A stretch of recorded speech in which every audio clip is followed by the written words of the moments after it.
Welcome to another video! Today we're watching What is Spotted Dick by Tasting History with Max Miller.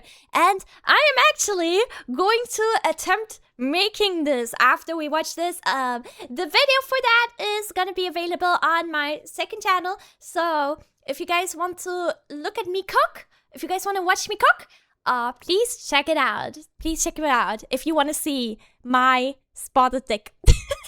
Let's go! Let's go! What is spotted dick and why are the British eating it?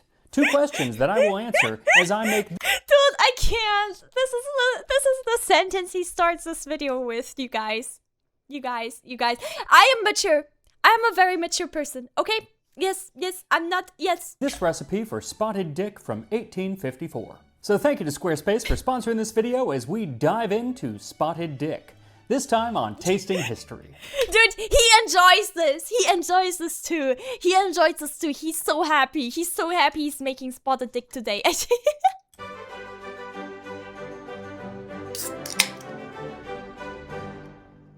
I'm going to try to be as mature as I can today and not chuckle every time I say the name of the dish that we're discussing today. But it's going to be hard because spotted dick has to be among the most regrettable food names ever conceived. It is!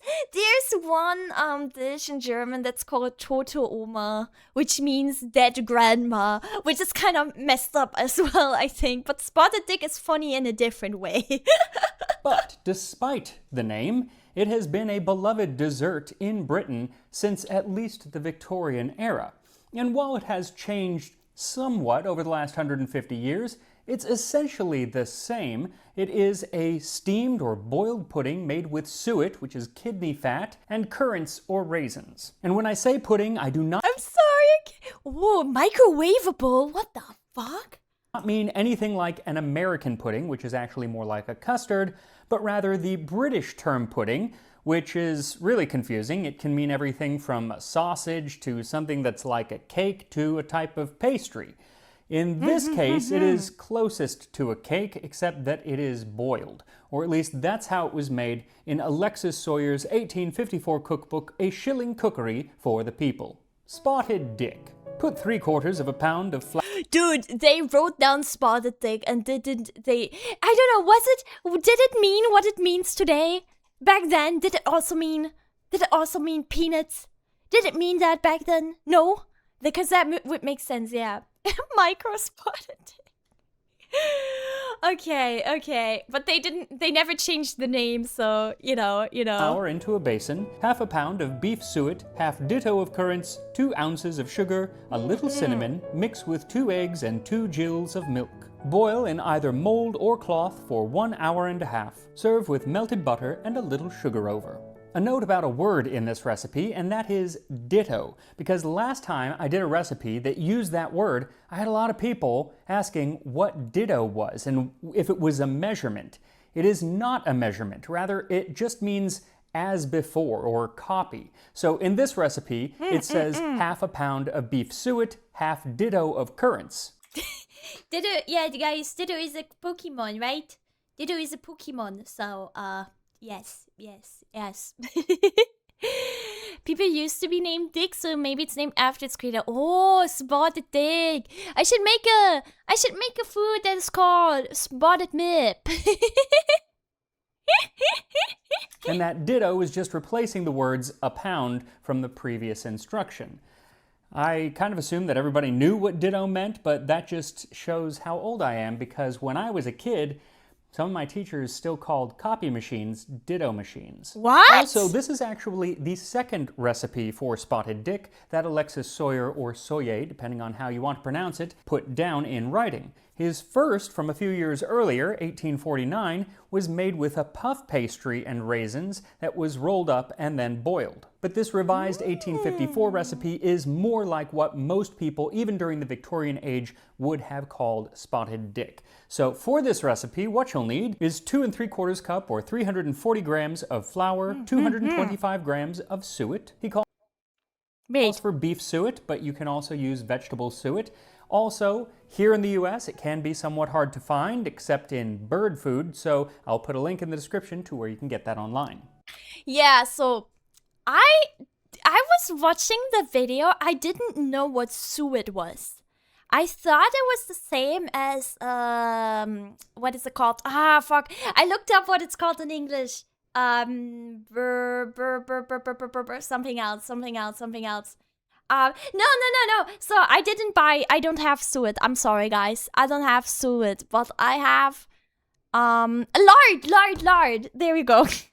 I have lard. I have pork lard instead of beef suet. I apologize, but I went to the stores yesterday and I had no idea where the fuck to even look for suet. I couldn't find it. Sorry guys.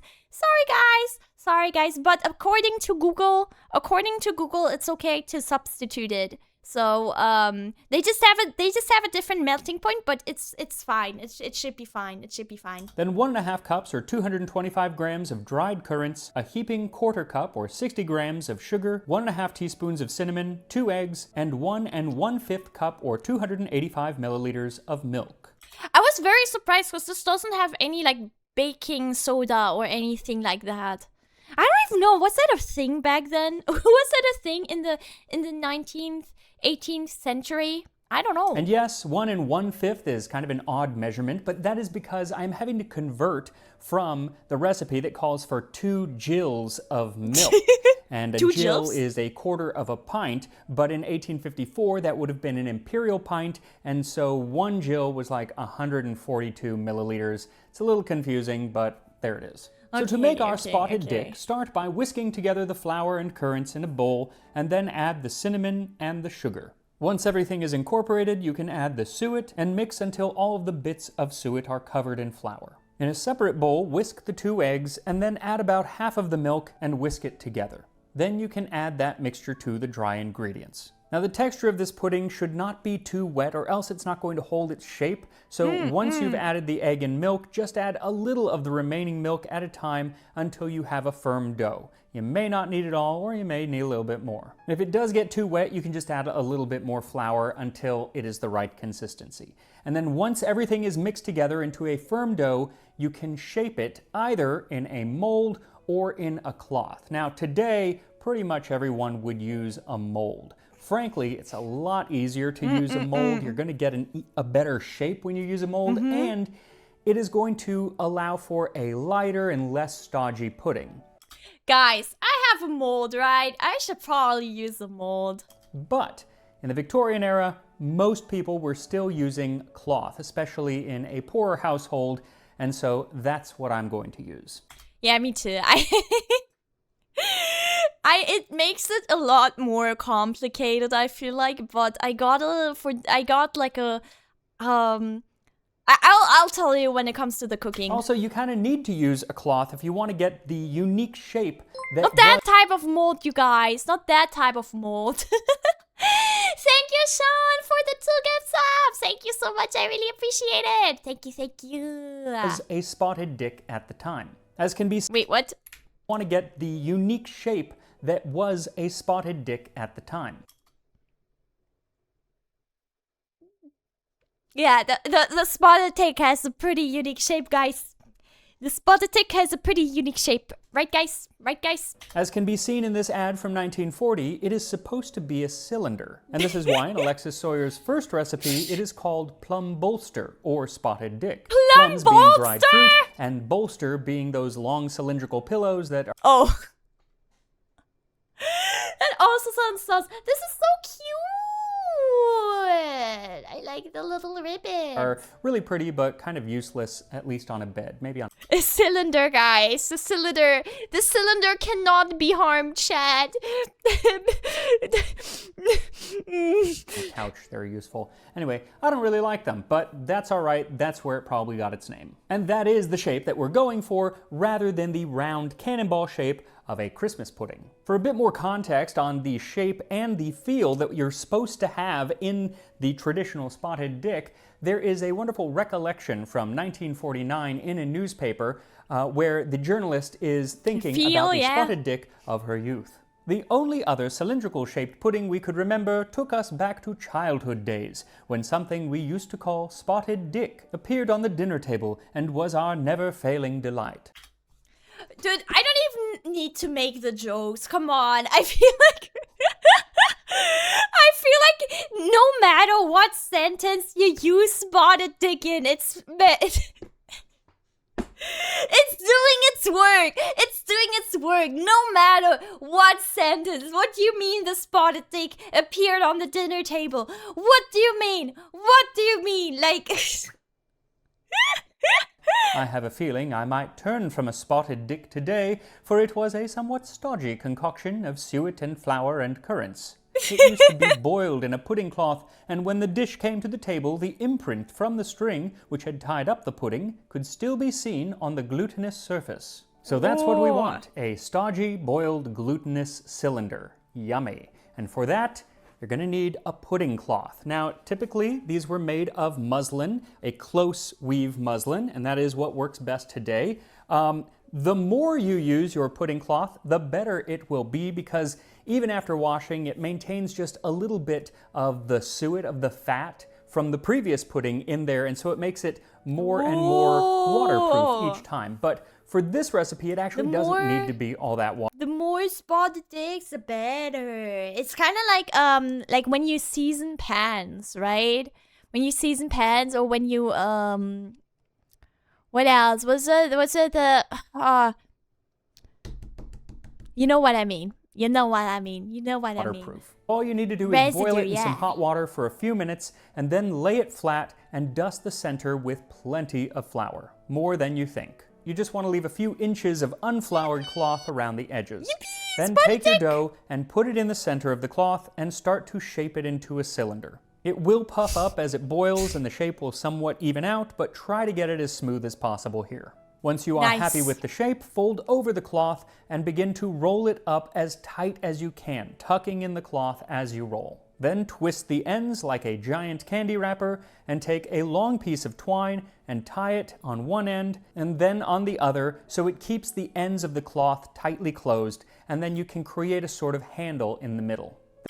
I just realized I don't have twine, but the whole time I thought, okay, I can just use parts of the cloth for it, but I have tons of yarn, dude. Okay, this is something not a lot of people know, because it's not really something I do on stream or in videos, but I like to crochet. Yes, I'm not beating the hag allegations, but I like to crochet, and I have cotton yarn. I can just use that, I think. Then bring a large pot of water to a boil and... I'm not an old woman! Gently set your spotted dick in the water and tuck the cloth in, and... Place your spotted dick in the water and tuck it in. There we go. Set the lid on and boil for 90 minutes to 2 hours. And every so often you can check on the water and make sure that it's still in there. If it does boil off, just add a bit more. And while this pudding boils, make sure to like this video as we answer the question, why is it called spotted dick? I like your spotted dick, Max. When our visit was paid, Pudding Billy had just turned out a big edition of spotted dick. The fuck does that mean?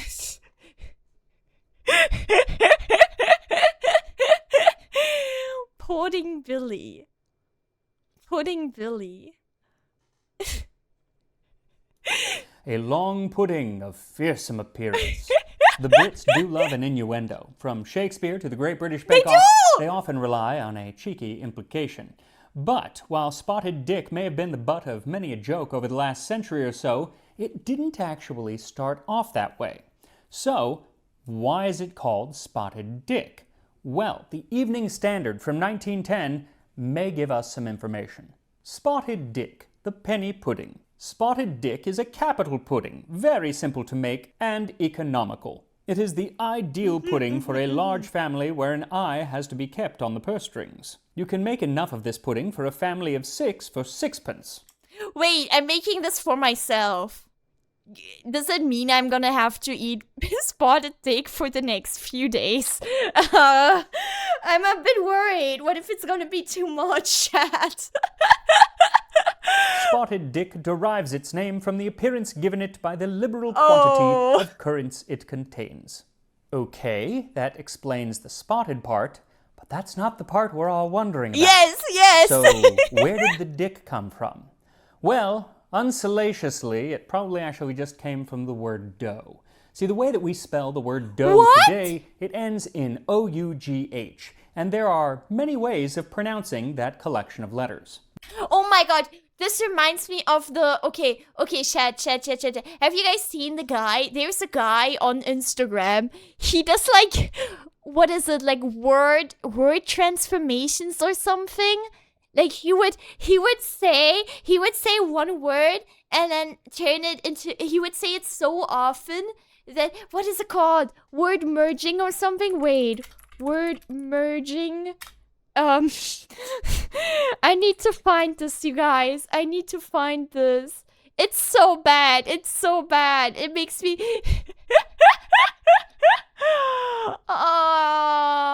wait, do I find... Please, I need to find this guy. Word merging. Wait, is it the... This guy! 6, 7, 6, 6, 6.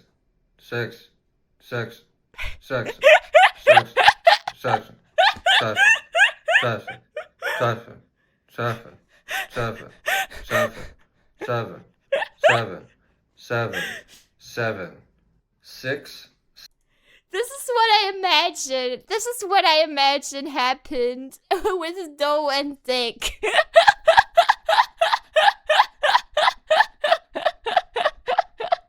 There's aw as in thought, o as in though, oo as in through, ow as in plow, off as in cough, and uff as in tough. Dude, and people say, come on. English, why? English, why do you do this? Why do you do this, English? Why do you do this?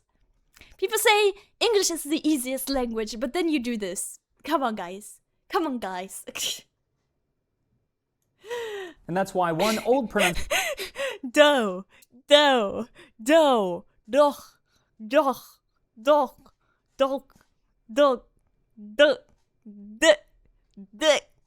dick.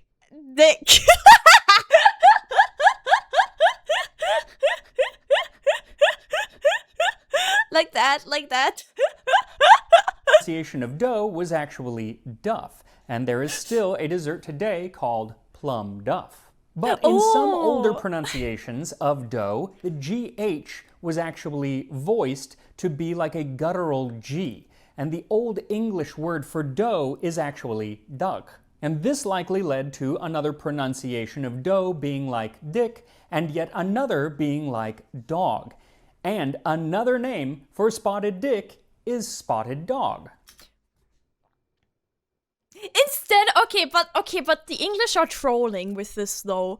Because like if that's another name, but you still decide that spotted dick should be like the most like the most famous, the most popular spelling, then you're trolling. Come on. So while it's a fun name to say now and just full of innuendo, spotted dick actually probably just means spotted dough. But what made the pudding special originally was not the name at all, but so rather the sad. fact that it was inexpensive to make. So hot dog could have been hot dick. Guys, I mean, I'm just saying, we can still start saying that. Because the way you change language, the way language changes, right, is when enough people decide that that's the better way to say it. So... was not the name at all, but rather the fact that it was inexpensive to make. And that is why Alexis Sawyer included it in his cookbook, A Shilling Cookery for the People, which was geared toward cooks in working class families. He even talks about it in an earlier cookbook, saying that before he made his fortune, it was part of their weekly regimen of food. When I was first married and commencing business, and our means were limited, the following was our system of living. Tuesday, broiled beef and bones, vegetables, and spotted dick pudding. And the reason that it was so much less expensive than many other puddings of the day was because it didn't have a lot of spice, it used less sugar than most other puddings, didn't have any alcohol, and it didn't have nearly as much fruit, it just relied on the dried currants. Isabel? Yeah, no, I'm also a bit sad that the history is not that silly. I thought the history was gonna be really, really silly. But I mean, I guess if it's spotted dough, I guess okay, fine. Okay, fine. Ella Beaton's Book of Household Management has a recipe for spotted dick, which she actually classically called boiled currant pudding, and she says it costs 10 pennies for about 8 servings. Compare that to her Christmas plum pudding, which for the same amount of servings cost 4 shillings, or 48 pennies. And because it was an inexpensive pudding, it was common amongst military cookery, especially on naval vessels at the time, where it was usually called spotted dog, and then later for students as part of school lunches. The British Army loves spotted dick. Sorry, this is not a political statement. Also, because it was rather economical, it was the perfect dessert for a penny dinner. During the late 19th century, there was a sort of charity that would create cheap dinners, not free, but cheap dinners for the poor. They would cost a penny, typically. And on December 15, 1892, it was said that the Kilburn sisters have brought these dinners to great perfection and daily satisfy hundreds of dockers with soup and spotted dick, suet and currants. But just because it was cheap, that doesn't mean that it wasn't enjoyed. Some there are who fancy dogs, and some who fancy chickens, but my fancy fondly strays where the plum doth thickens. What does that mean? So, what? Some people prefer eating dogs? Oh no. I'm a pudding fancier. Puddings give me pleasure. Spotted dick's the best of all. That's my brightest treasure. Bring me puddin', swift and sudden, watch my eyeballs click. Give me some and give me more, give me platefuls, 2, 3, 4. That's the duff that won the war, dear old Spotted Dick.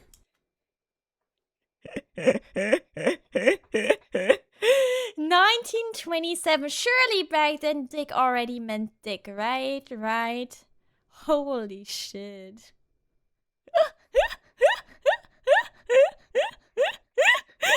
He does love spotted dick, right? Someone needs to make a song out of that one. Don't you worry, you have your musically talented snail VTuber here.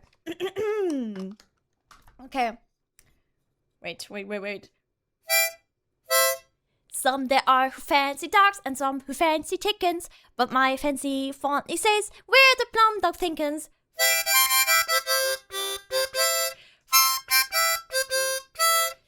I'm a pudding fancier, puddings give me pleasure. Spotted dick's the best of all, that's my biggest treasure.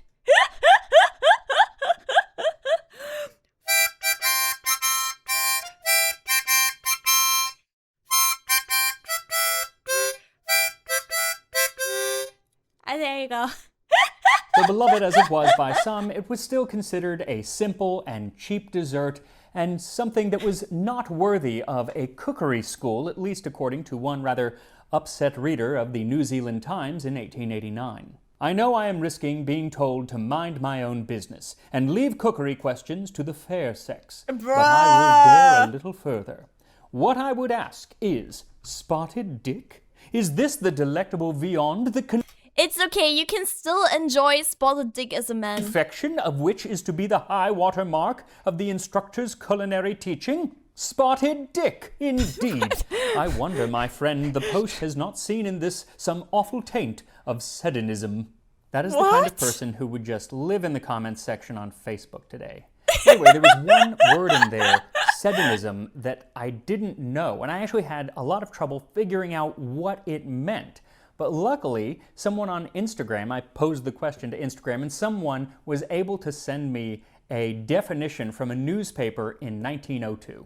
It seems as if a new word is clamoring for place in the English dictionary. The word is sedonism. It means pompous ambition, absurd pretension. Though while it may have been clamoring for a place in the dictionary back then, it doesn't seem to have ever found that place because it's not in the dictionary, at least that I could find, but I think we should bring it back because You make this worse. I like that you don't like it, but he's like, oh, we should bring it back.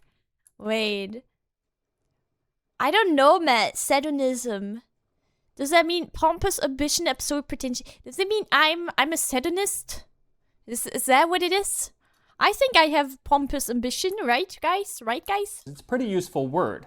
It actually Is it? has to do with the Prime Minister of New Zealand at the time, and he's the longest running Prime Minister in New Zealand history, I believe. His name was Richard Seddon, and many believed he had a penchant for authoritarianism, hence the definition of Seddonism. And that brings us full circle back to Spotted Dick because, as his name was Richard and he fancied himself somewhat of a monarch, the press dubbed him King Dick. This is why I Nice. Congrats, King Dick. love history. Everything eventually connects. You're looking up the history of an old economical dessert with a funny name, and you get to learn a little bit about the politics of 19th century New Zealand. So, as with Prime Minister Seddon, Dick has for a long time been a nickname for Richard. And so, in recent years, How did that happen, by the way? How? How did you get from Richard to Dick? And are the Richards okay with that? Richards in chat or Richards in the YouTube comments. Do you like to be called Dick? Is it fine? Is that fine with you? Richard.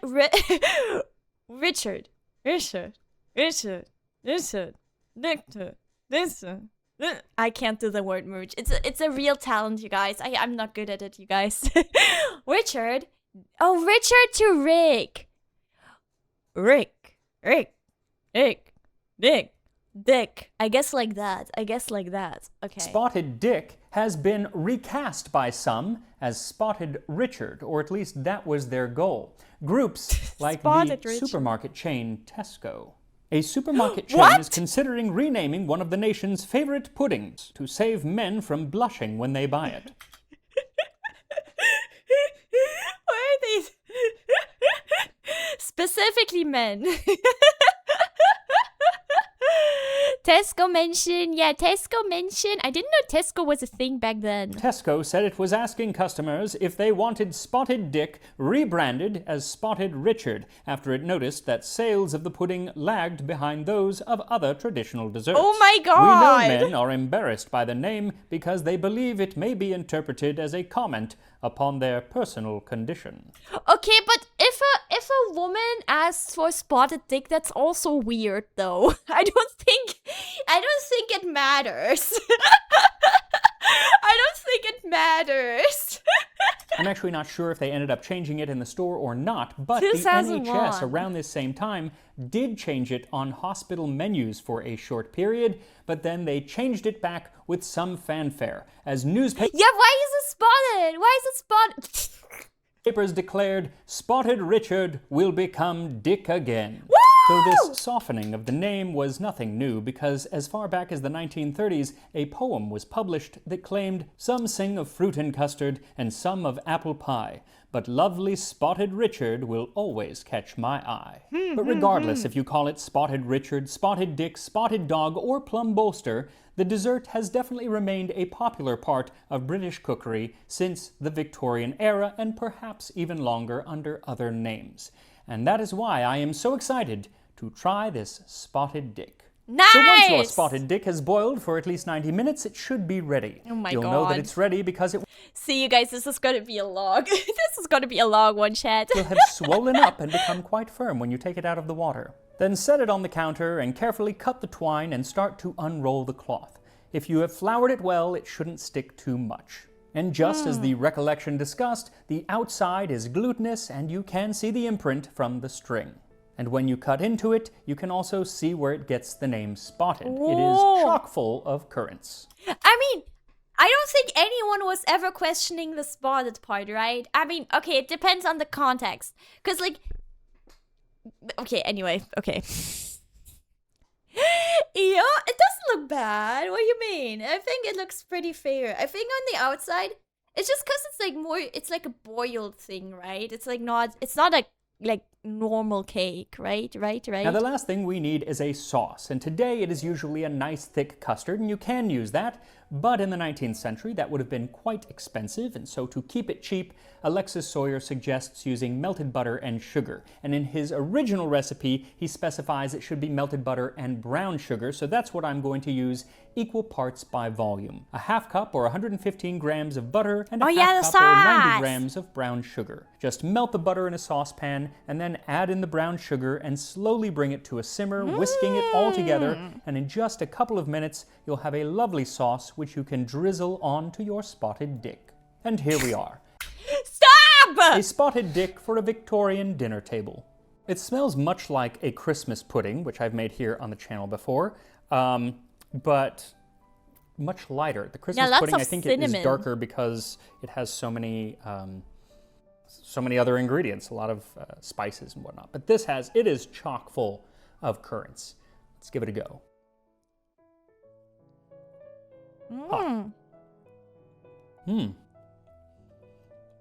That's really good.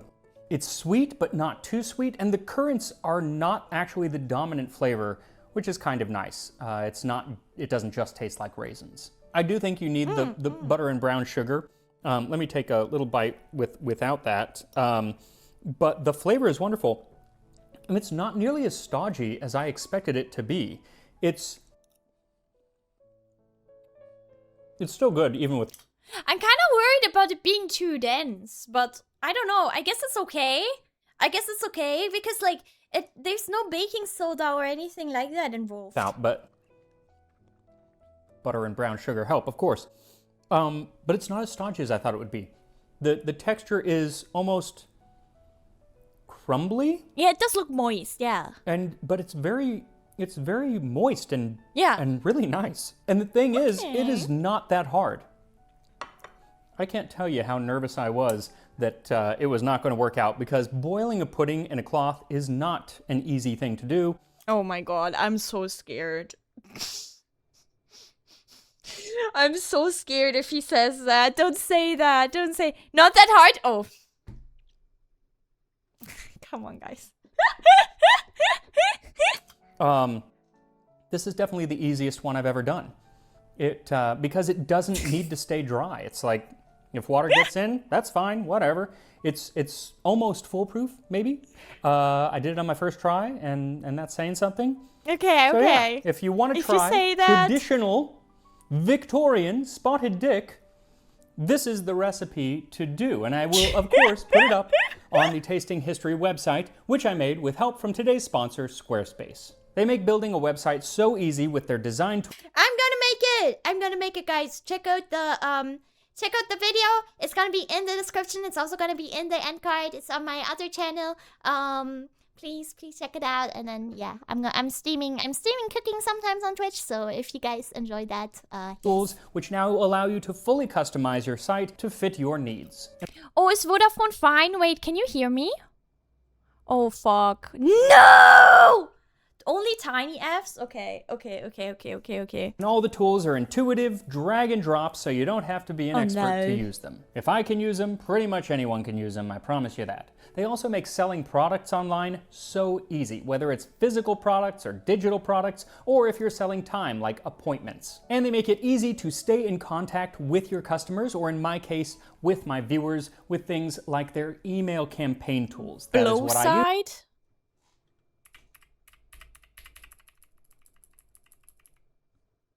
Oh, bio! That is what I use to send out my monthly newsletter. So head over to squarespace.com for a free trial, and when you are ready to launch, go to squarespace.com/tastinghistory, and you will get 10% off of your first purchase of a website or domain. Now, make this spotted dick. Despite its name, it's actually quite good, quite easy to make, and it's a perfect little conversation piece at your next office party. And I will see you next time on Tasting History. Yay! Alright guys. Thank you YouTube for watching the video about spotted dick. Thank you for looking at Max's spotted dick with me.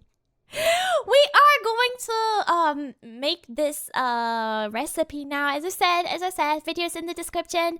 And probably next to me if I don't forget. So yeah, also make sure to check out Max Miller. Alright. Like and subscribe. Come over to Twitch to watch me live. And I'll see you guys in the next one. Bye!